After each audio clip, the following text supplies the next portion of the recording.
السلام عليكم، شلونكم؟ يا رب ان شاء الله الكل بخير. سويت كوب طحين التمن بس المقلية، حرفيا طعمها يجنن. خليت كوبين مي وياها شوية ملح وكاري وكركم على النار الى ان فارت. خليت عليها كوبين طحين تمن وراح اطفي النار. راح ابدي اقلب بيها الى ان يتشرب كل طحين التمن المي الموجود.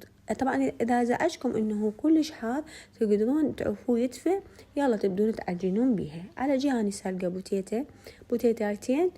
راح امردها كلش زين وراح اخلطها ويا العجينة اللي سويتها وعجنة زينة الى ان احصل على قوام طبعا ما يلزق وشكله عبالك طين الصناعي، بحيث من تذوقون طعمها كلش طيب.